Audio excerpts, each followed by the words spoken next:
દેશભરમાં આજે લોકસભા ચૂંટણી 2024ના ચોંકાવનારા પરિણામ આવ્યા. ભાજપ માટે 400 પારની જીતનો મંત્ર હોઠ અને પ્યાલા વચ્ચેના અંતર સમાન રહ્યો. ભાજપ કહેતા એનડીએને જેમના પર સૌથી મોટો ભરોસો હતો તે રાજ્યોમાં જ પાર્ટીનું પ્રદર્શન બેદમ રહ્યું. ઉત્તર પ્રદેશ, બિહાર, રાજસ્થાન અને મહારાષ્ટ્રમાં વધુ બેઠકો ગુમાવતા પાર્ટીની આબરૂનું તો ધોવાણ થયું, પણ હવે સરકાર કેમ બનાવવી તેની વિમાસણ ઊભી થઈ છે. ત્યારે ગુજરાતમાં ક્લીન સ્વીપના પણ ભાજપના ઓરતા અધૂરા રહ્યા અને એક બેઠક ગુમાવતા 25 બેઠકો પર જીત થઈ છે. રાજકોટ લોકસભા બેઠકના વિજેતા ઉમેદવાર પરસોત્તમ રૂપાલાએ રાજકોટની જનતાનો આભાર માન્યો. નમસ્કાર. આપ સૌ પત્રકાર મિત્રોનો પણ આભાર માનીને મારી વાત શરૂ કરું છું. સમગ્ર ચૂંટણી દરમિયાન આપ સૌએ જે સહકાર આપ્યો છે એ માટે આપનો આભાર. રાજકોટ લોકસભા ક્ષેત્રના તમામ મતદારોનો અંતઃકરણપૂર્વક આભાર માનું છું, એમને ધન્યવાદ આપું છું. અમારા કાર્યકર્તાઓએ પરિશ્રમની પરાકાષ્ઠા કરી એ બધા જ કાર્યકર્તાઓને વંદન કરું છું. મારી પાર્ટીનો આભાર માનું છું. રાજ્યના અમારા આગેવાનો, અમારા રાષ્ટ્રીય નેતૃત્વનો પણ આ તકે હું વિનમ્રતાપૂર્વક આભાર માનું છું. ખાસ કરીને આ સમગ્ર ચૂંટણી દરમિયાન જે પ્રકારે મતદારોએ મતદાન કરવામાં રુચિ દાખવી એ માટે એ બધા જ મતદારોને ધન્યવાદ આપવાની સાથે સાથે લોકતંત્રને માટે એમણે કરેલી તપસ્યાને હું વંદન કરું છું. મારી આ ચૂંટણી દરમિયાન મારે અત્યંત વિનમ્રતાપૂર્વક સ્વીકારવું જોઈએ કે આપણા ઋષિ તુલ્ય સંતોએ મને આશીર્વાદ આપ્યા.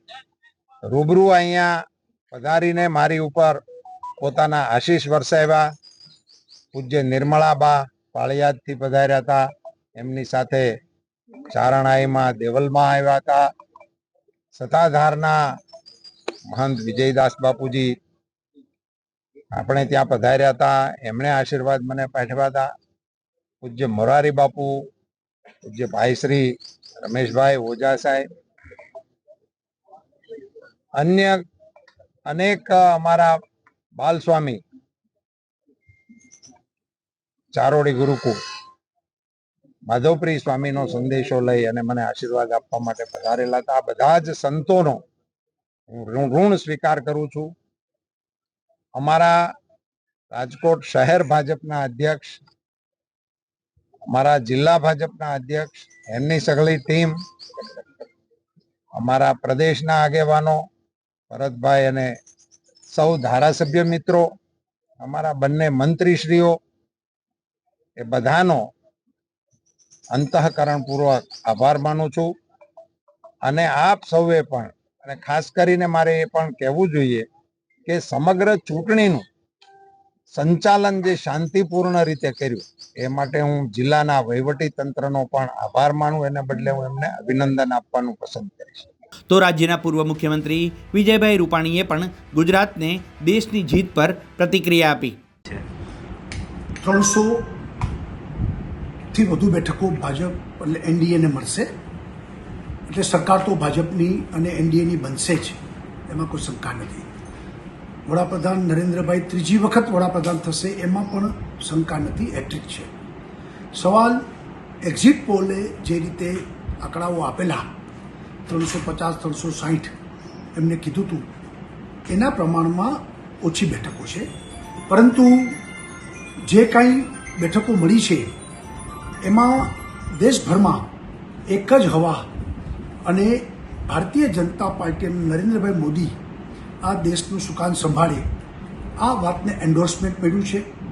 સૌથી મોટી પાર્ટી પણ ભારતીય જનતા પાર્ટી છે, વોટ શેર પણ ભારતીય જનતા પાર્ટીનો સૌથી મોટો છે, અને એટલા ભારતીય જનતા પાર્ટીને આશરે 250ની આસપાસ બેઠકો, એટલે કે બહુમતી નજીક એ સૌથી મોટી પાર્ટી તરીકે ભાજપ આવી છે. કોંગ્રેસ કરતાં તો 1.5 બેઠકો મળી છે, એટલે સવાલ નથી. સર શું કહેશો, ગેનીબેન છે તેને હેટ્રિક છે તે અટકાવી છે? વાત સાચી છે, અટકાવી. એટલે ભાજપ માટે હેટ્રિક સરકતી ગઈ છે એમ કંઈ તો ખોટું નથી. ગેનીબેન પણ 15-20 હજાર મતે જીતા છે, એટલે કોઈ બહુ મોટી જીત તો ન કહેવાય, પરંતુ ગેનીબેન જીત્યા છે. ભાજપને 26 બેઠક ન મળી, અમારી હેટ્રિક અટકી એનો અફસોસ છે અમને. સર જે ઉત્તર પ્રદેશ છે, રાજસ્થાન છે, મહારાષ્ટ્ર છે, ત્યાં ઓછી સીટ મળી, એનું શું કારણ કહી શકાય? એટલે વાત સાચી છે, બંગાળમાં ધાર્યા કરતાં ઓછી બેઠકો મળી, ઉત્તર પ્રદેશમાં ઓછી બેઠકો મળી, રાજસ્થાનમાં ઓછી મળી, મહારાષ્ટ્રમાં ઓછી મળી, અને એને કારણે આંકડો આગો પાછો થયો છે. હવે એના કારણોના વિશ્લેષણો હજુ 2-3 દિવસ લાગશે, બધા વિશ્લેષણ થશે, પછી કારણો મળશે. અત્યારે તો ઓછી મળી છે સીટ, હકીકત છે. કર્ણાટકના પૂર્વ રાજ્યપાલ વજુભાઈ વાળાએ પણ ભાજપની જીતને આ રીતે મૂલવી. પ્રજાએ એનડીએ ઉપર વિશ્વાસ રાખ્યો છે અને એનડીએ જે સરકાર બનાવશે એ નિર્વિવાદ વાત છે. શું કહેશો, ગેનીબેને ભાજપની હેટ્રિક છે ગુજરાતમાં તે અટકાવી છે? જો સ્વાભાવિક રીતે ચૂંટણીમાં હંમેશા ગયા વખતનું રિઝલ્ટ હોય એવું 100% રિઝલ્ટ આવતું નથી હોતું, ક્યાંક તો ફેરફાર થતો જ હોય છે. એમાંનો આ નગણ્ય ફેરફાર છે.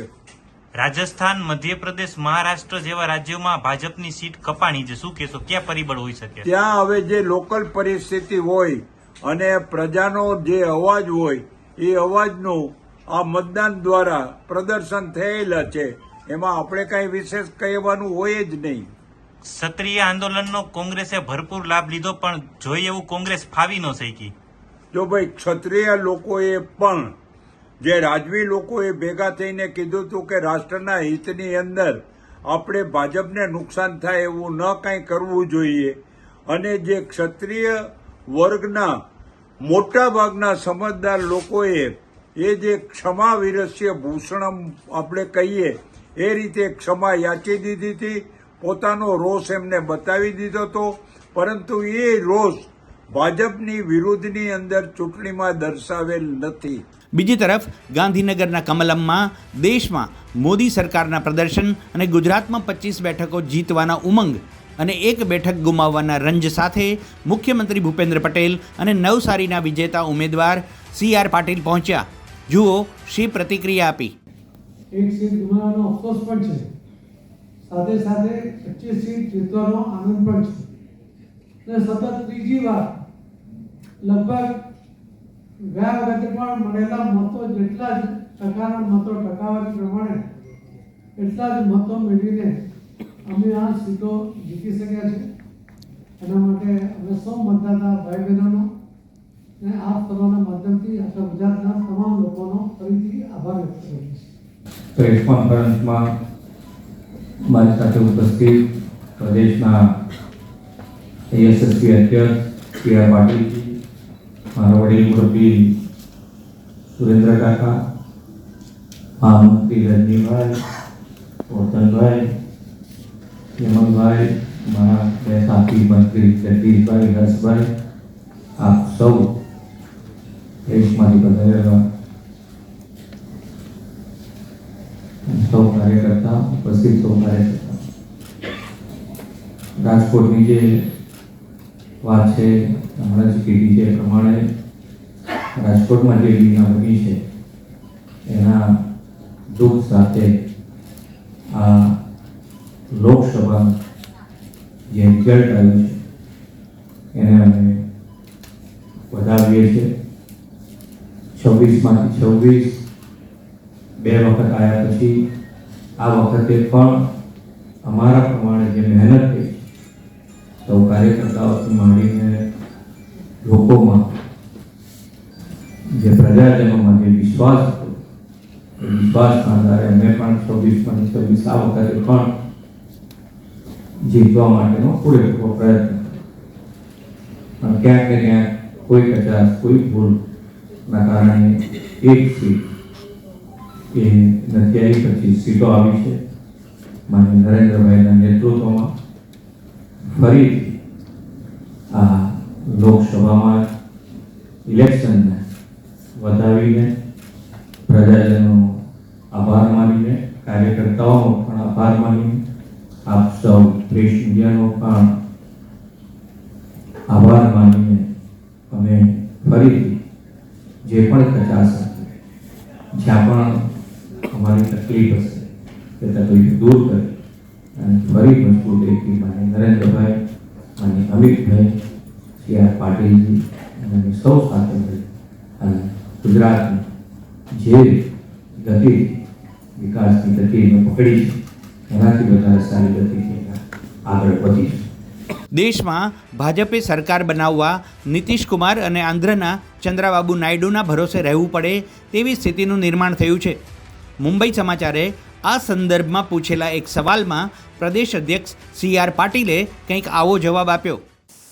वहाँ किसने क्या ऑफर किया है, ये तो एनडीए के पास 230 के भी कम सीट है, बीजेपी के पास 295, 96 या 300 के करीब करीब सीट है और करीब बहुत से जो इंडिपेंडेंट है 8 साल हो गए, उसमें से बहुत लोगों ने पार्टी का कॉन्टेक्ट भी किया हुआ है. मैं नहीं मानता, आपने कहा जरूर उन्होंने संपर्क किया होगा, उनकी आदत ये उनके पता है कि वो अकेले कुछ नहीं कर पाएंगे तो किसी को न किसी को ऑफर तो करते रहेंगे.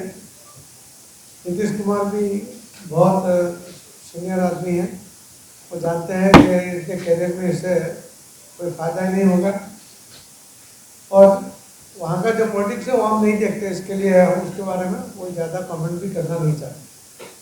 भारतीय जनता पार्टी की एनडीए की जो सरकार पहले से गठबंधन हुआ है, आदरणीय प्रधानमंत्री श्री नरेंद्र भाई मोदी साहब के नेतृत्व में सरकार बनेगी भी और 5 साल चलेगी भी, ये मैं आपको कह सकता हूँ.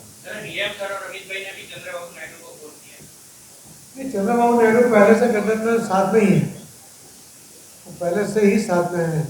દેશમાં સવારથી જ પરિણામો આવતા શેર બજારમાં ભારે કડાકા જોવા મળ્યા અને કરોડો રૂપિયાનું ધોવાણ થયું. હવે પેચ જે છે એ સરકારમાં ફસાયો છે. મિલન ત્રિવેદી સાથે મેહુલ ઝાલા, બ્યુરો રિપોર્ટ, મુંબઈ સમાચાર.